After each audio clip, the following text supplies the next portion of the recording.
고민을 하곤 하죠. 내 뱃속에 난 자식이지만 난 도저히 이 자식의 속을 모르겠어. 이렇게 얘기하는 것들을 보게 됩니다. 그런 말을 많이 하셨죠. 심지어 얼굴도 비슷하고 행동도 비슷한 일란성 쌍둥이조차도 알고 보면 서로 많이 다른 마음과 생각을 가지고 있는 것을 보게 됩니다. 미국의 한 심리학자 교수가 정신병을 연구하며 엉뚱한 실험을 했어요. 엉뚱하지만 정말 깊은 연구 끝에 실험을 했습니다. 스탠퍼드대 이 심리학 교수가 과연 정신과 의사들이 말하는 환자들이 다 비정상인지 아니면 일반인들은 과연 일반인 정상인지 정신적으로 정상인지 그것이 명확히 구분하는 기준이 없는 것 같다라는 자신의 생각하에 이 연구를 실험하기 시작했습니다. 그래서 우리가 겉보기에 또 정신과 의사들이 겉보기에 멀쩡하다고 정신적으로 멀쩡하다고 생각한 사람들을 정신병원에 들여보내는 거예요. 들여보내서 그 정신병원에서 자신이 살고 있던 일상생활을 그대로 살아가는 겁니다. 생각하는 거나 아니면 마음이 가는 대로 행동하는 그 모든 것들이 자신이 평소에 살았던 삶의 방식대로 전혀 꾸미지 않고 정신병원에서 살아가는 거예요. 대신 한 가지만 정신병원에 들어가기 위해서는 한 가지만 거짓말을 해야 돼요. 뭐라고 거짓말하냐면 뭐든지 얘기하면 저는 쿵소리밖에 안 들려요. 이렇게 거짓말을 해라. 그래야지 정신병원에 들어갈 거 아니에요. 그렇죠? 그래서 정신병원에 8명의 정상인이라고 얘기하는 사람들을 각 8개의 정신병원에 다 들여보냈습니다. 그런데 이 일반인 사람들을 정신과 의사들이 진찰을 하면서 내린 결론이 하나씩 뭐라 그러냐면 당신은 정신분열증입니다. 이렇게 얘기합니다. 그 정신병원 안에서도 정상적으로 생활을 하고 정상적으로 사고를 하고 생각을 하고 그리고 심지어는 정신병자들을 상담해 주기도 하고 그리고 그들과 같이 지내면서도 그들과는 좀 다른 모습을 보이면서 그렇게 생활하고 있었어요. 그럼에도 불구하고 정신과 의사가 자기한테 하는 말이 당신은 정신분열증이에요. 이렇게 진단을 내렸습니다. 이거보다 더 흥미로운 사실은 실험자들을 지켜보던 실제 정신병 환자들은 이 사람을 보고 뭐라고 얘기했냐면 지금 미친 척하고 병원 실태를 조사하는 중이지요. 이렇게 알아봤답니다. 정신과 의사는 못 알아봤는데 정신병 환자들은 그것을 알아본 거예요. 그렇게 실험자들은 52일 동안 병원 생활을 하면서 지내게 되고요. 그리고 나중에 퇴원을 하게 됩니다. 의사의 진단에 따라서 많이 호전되었습니다 라고 퇴원을 하게 되는데 이들의 최종 병명은 7명은 정신분열증, 1명은 조울증이라는 진단을 내렸습니다.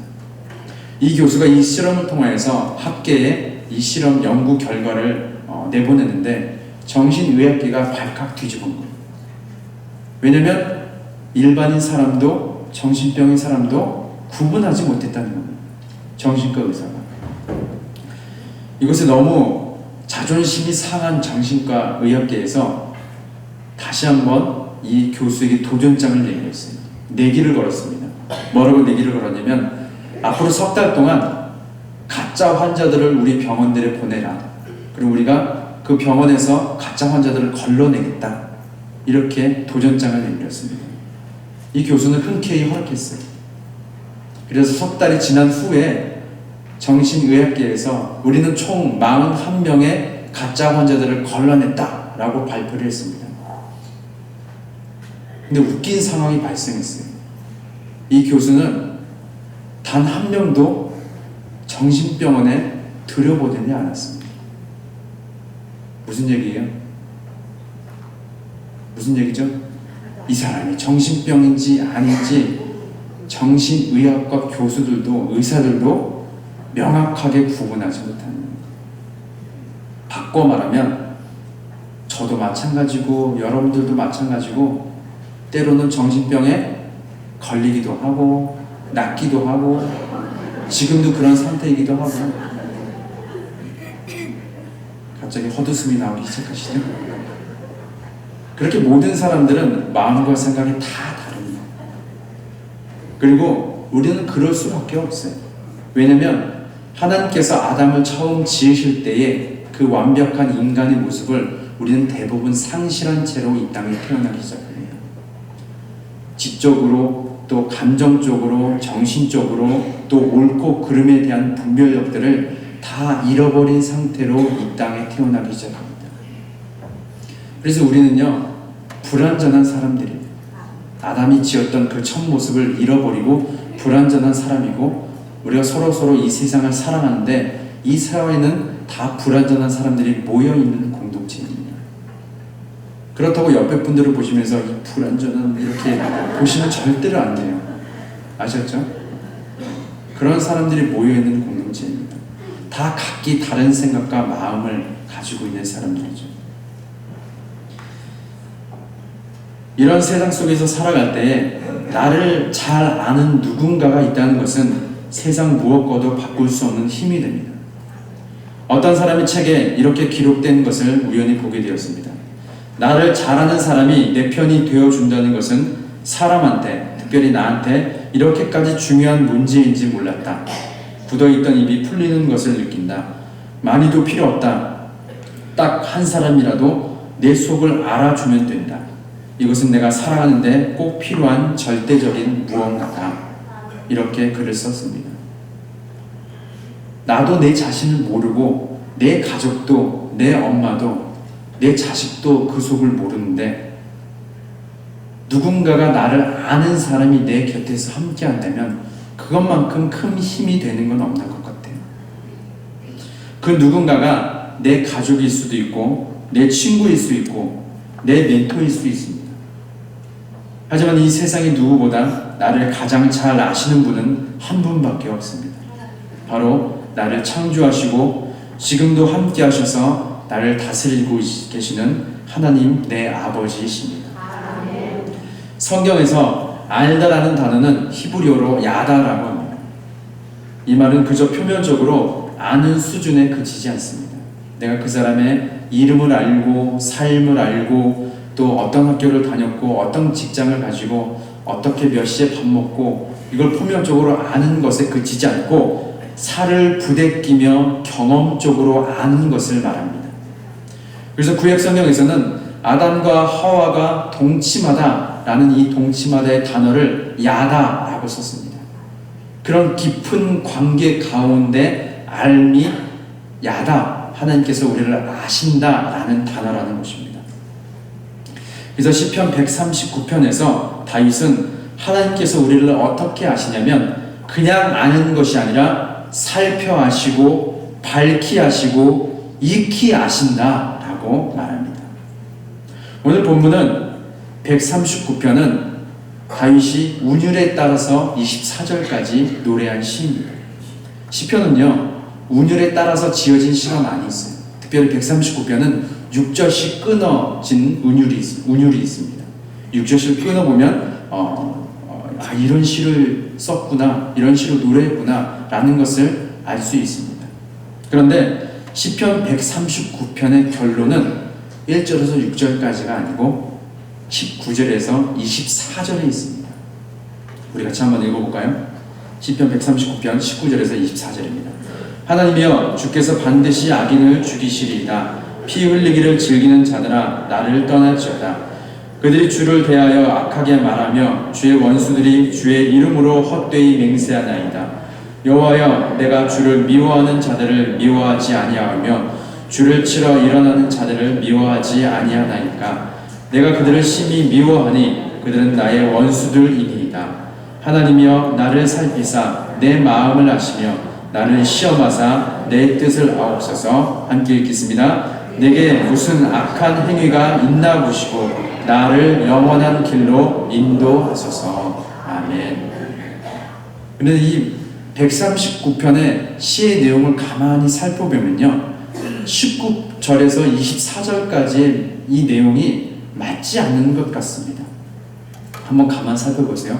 1절부터 18절까지는 다윗은 자신을 너무나 잘 아시는 하나님에 대해서 찬양으로 고백하고 있어요. 하나님, 내가 앉고 일어섬을 아시고 내가 어디 거할지라도 그곳에도 계시고 때로는 내가 수월 지옥에 있을지라도 하나님은 거기 계시고 내가 새벽 날개를 치며 바다 끝에 거주할지라도 하나님 거기까지 나를 따라오셔서 때로는 무섭죠. 거기까지 나를 따라오셔서 거기에 함께 계시고 그리고 내가 심지어는 내 삶이 흑암에 덮여서 어두울지라도 하나님은 거기서 빛이신 하나님은 거기서도 나와 항상 함께 하십니다.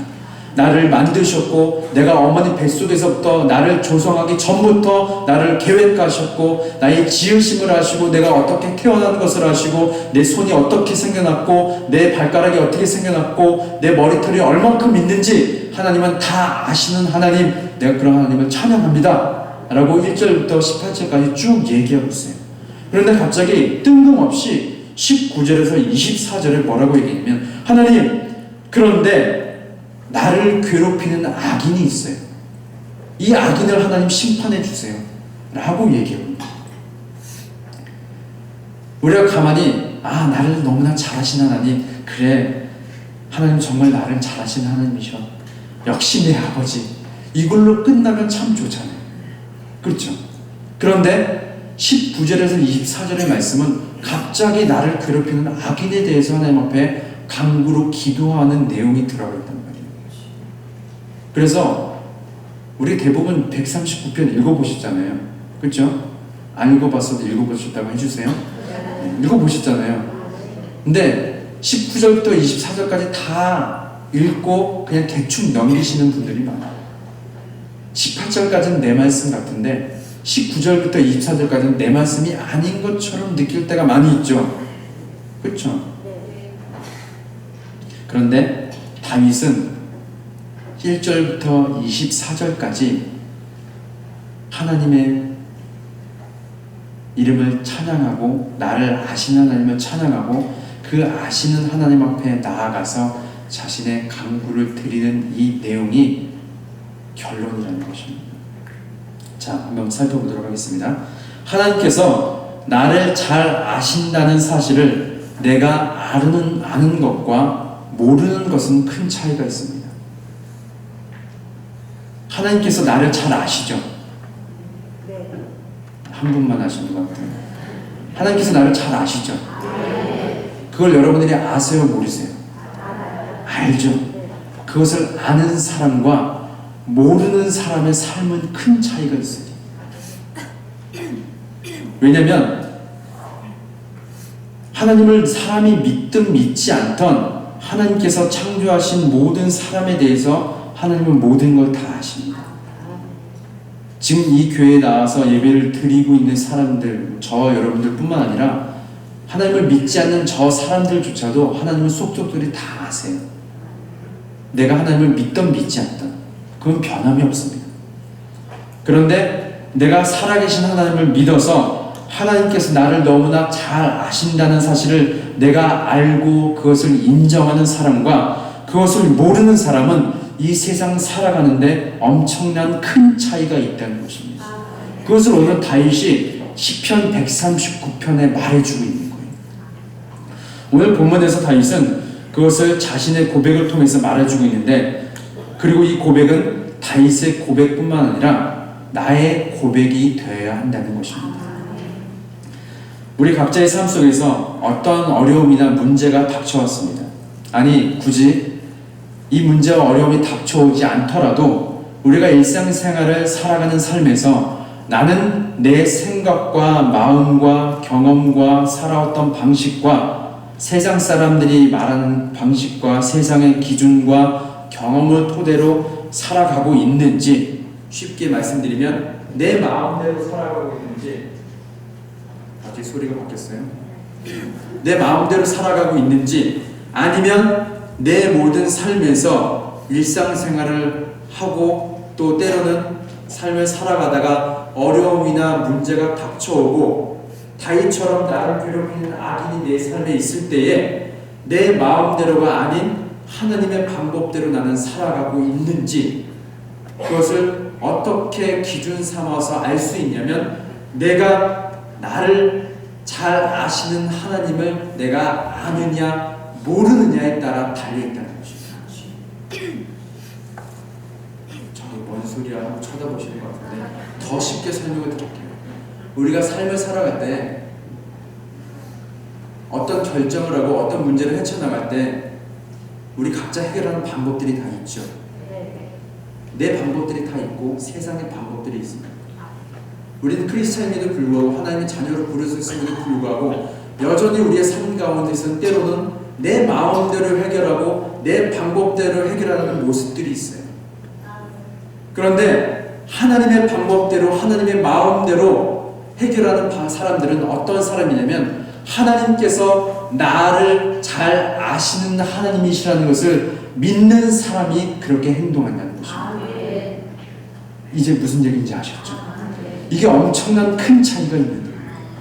하나님께서 나를 아시는 하나님이라고 내가 알고 믿는 사람은요, 더 이상 내 방법과 내 마음대로 이 삶을 살아가지 않습니다.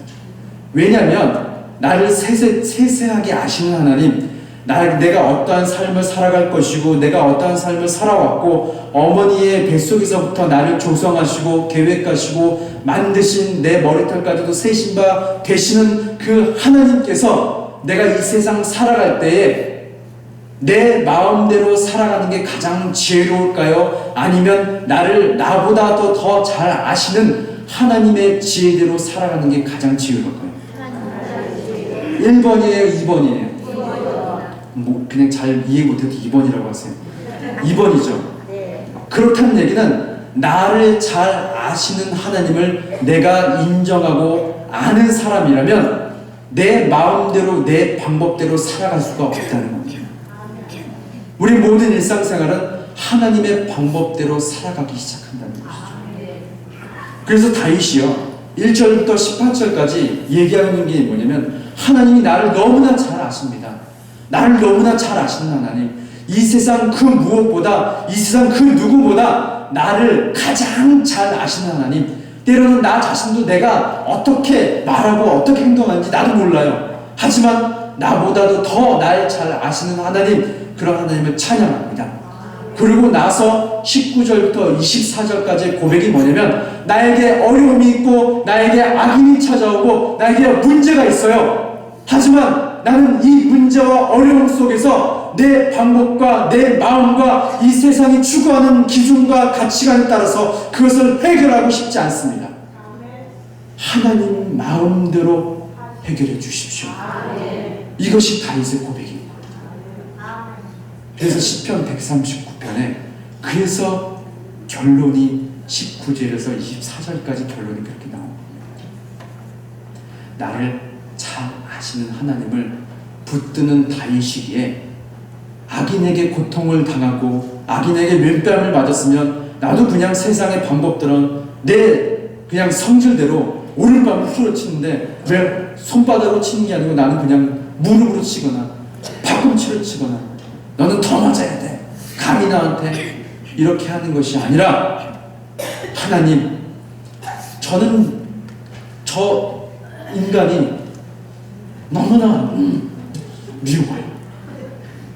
하지만 나를 너무나 잘 아시는 하나님을 내가 알기 때문에 나는 내 방법대로 하지 않기로 결정합니다. 하나님께서 심판해 주세요. 하나님께서 말씀해 주시고 하나님께서 이끌어 주세요. 그것이 다윗의 고백이었습니다.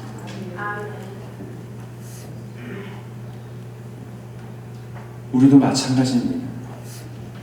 나를 아시는 하나님을 내가 아는 것이 왜 중요한가요? 그것은 내 삶을 살아갈 때 내 방법대로 내 마음대로 살지 않고 하나님의 방법대로 하나님의 마음대로 살기 위한 것입니다. 그래서 우리 평생의 삶에 매일의 삶 순간에 하나님이 나를 가장 잘 아신다는 사실을 날마다 고백하세요. 잊지 말고 살아가십시오. 그럼 우리는 우리의 삶의 모든 삶의 방식들이 내 마음대로 살아가지 않고 누구 마음대로 하나님의 방법과 마음대로 살아가기 시작할 것입니다. 누군가 나에게 해코지를 하고 내 문제와 어려움이 닥쳐올 때 그래 나는 이 문제 예전에 이렇게 해결해서 봤어 라고 하는 것보다 어떻게 해요? 하나님 이거 어떻게 할까요? 하나님이 아니면 해결 방법이 없습니다. 하나님이 하셔야 합니다. 하나님이 해 주십시오. 저는 하나님과 동행하겠습니다. 이렇게 고백한다는 것입니다. 어떤 영화에서 이런 장면이 있었습니다. 나이가 지긋이 드신 할아버지가 쓰러지셨어요. 119 응급차로 응급실에 가게 됐습니다. 근데 주변 지인들이 이제 아들 내외를 부르게 됐죠. 이제 할아버지가 쓰러지셨어. 그러니까 여러분들도 다 달려가실 거잖아요, 그렇죠? 젊으신 분들 맞죠? 그런데 가보니까 병원에 안 계시는 거예요. 할아버지가 다시 건강해지신 상태로 집에 가신 거예요. 집에 갔습니다. 그러면서 자녀들에게 자신이 응급실에서 당한 일들을 자녀들에게 설명하는 거예요. 쓰러져서 응급실에 갔는데 정신이 오락가락 하잖아요. 그런데 의사와 간호사가 주고받는 말이 가끔씩 이렇게 들리더랍니다. 근데 그 하는 말을 들어보니까 너무 괘씸한 거예요. 자기한테 욕을 하는 거라고.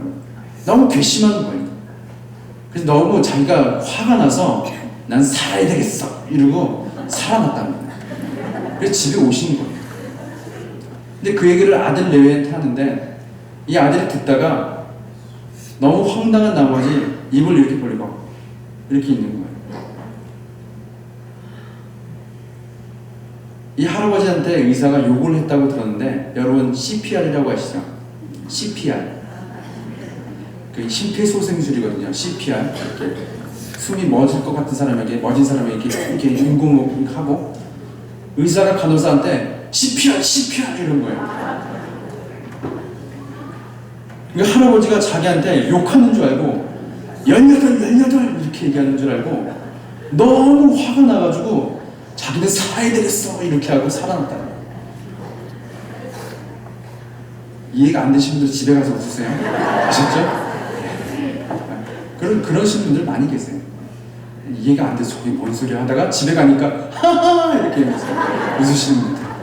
그게 그 얘기했어. 이렇게. 이 할아버지는 뭘 모르시는 거예요? CPR을 모르시는 거예요. 발음을 잘 하셔야 됩니다. CPR을 모르시는 거예요. 그게 심폐소생술이거든요. 영어로 CPR이라고 하는데 그걸 모르시고 자기한테 욕을 했다고 생각하시는 거예요.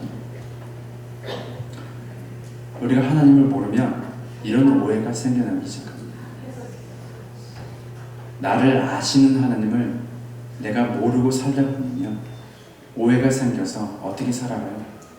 여전히 내 마음대로 살아가기 시작하고 여전히 내 방법대로 살아가기 시작하고 그리고 그것이 맞는 것 같고 이 세상에서 흘러가는 그 순리대로 살아가는 것이 이 세상에서 그냥 순리대로 어울려서 살아가는 사람의 방법이구나 라고 생각하는 것 같기도 하고 하지만 우리는 나를 아시는 하나님을 내가 안다면 우리는 하나님의 방법대로 살아가야 합니다. 그리고 그렇게 하나님을 알아가기로 날마다 결단하셔야 합니다. 그래서 믿음은요 하나님을 알아가는 것에서부터 시작이 됩니다. 믿음은 하나님이 어떠한 분이신지 들음에서 나고 들음은 그분을 소개하는 예수 그리스도의 말씀에서 난다고 하였습니다. 로마서 10장 17절을 함께 보도록 하겠습니다. 시작. 그러므로 믿음은 들음에서 나며 들음은 그리스도의 말씀으로 말미암습니다. 아멘. 우리의 진정한 정체성은 하나님께 있습니다. 그리고 우리의 삶에서 진정한 정체성을 찾아가는 과정은 나를 아시는 하나님을 나도 알아가는 과정이 있습니다. 그분을 하나씩 알아갈 때 비로소 나를 알아가게 되고 내 마음대로가 아닌 세상의 방법과 마음대로가 아닌 하나님의 방법대로 나는 삶을 살아가게 될 것입니다. 하나님께서는 나를 너무나 잘 아십니다. 이미 우리를 하나님의 자녀로 삼으셨어요. 이 사실은 변하지 않습니다. 그래서 포기하세요. 이제 제가 누누이 말씀드리죠. 이 세상의 방법대로 살아가시기를 포기하시라고요. 저와 여러분은 이제 인생이 끝났어요. 어쩔 수 없어요. 하나님의 방법대로 살아갈 수밖에 없습니다. 인정하시고 순응하십시오. 발버둥 치지 마시고 나는 그래도 이 세상대로 살아갈 거야. 그렇게 할지라도 하나님은 어떻게 해요? 때려서라도 돌아오게 하실 겁니다. 한 분만. 때려서 돌아오기 싫으신가 봐요. 조용히 돌아오십시오. 그렇죠? 우리는 이미 하나님의 자녀예요. 그렇다는 것은 하나님께서 나를 잘 아신다는 것을 나도 알고 있다는 것입니다. 그런데 그럼에도 불구하고 그렇게 살지 않는 것은, 하나님의 방법대로 살지 않는 것은 교만한 거예요. 왜냐하면 하나님께서 나를 가장 잘 아신다는 것을 내가 알고 있음에도 불구하고 여전히 내 삶은 내 방법대로 내 마음대로 살아가고 있다는 것은 나를 가장 잘 아신 하나님을 내가 인정한다는 소리요, 인정하지 않는다는 소리예요? 인정하지 않는다는 소리거든요. 그것이 성경에서는 교만함이라고 얘기합니다. 나를 가장 잘 아시는 분이 나와 항상 동행하십니다. 그래서 이 세상과 바꿀 수 없는 가장 큰 힘이 됩니다. 그분께 나아가십시오. 그분께 위로받으시고 그분을 의지하시고 그분으로부터 매일의 삶 가운데 구원함을 이루시기를 예수님의 이름으로 소망합니다. 우리 이사야서 43장 1절 말씀 읽고 말씀을 마치도록 하겠습니다. 시작. 야곱아, 너를 창조하신 여호와께서 지금 말씀하시느니라. 이스라엘아, 너를 지으신 이가 말씀하시느니라. 너는 두려워하지 말라. 내가 너를 구속하였고 내가 너를 지명하여 불렀나니 너는 내 것이라. 아멘. 이 말씀이 저와 여러분들의 매일의 삶에 기억하고 인정하는 하나님의 말씀으로 여겨서 내 마음대로가 아닌 하나님의 마음대로 방법대로 살아가는 우리 모두가 되시기를 예수님의 이름으로 소망합니다. 기도하겠습니다.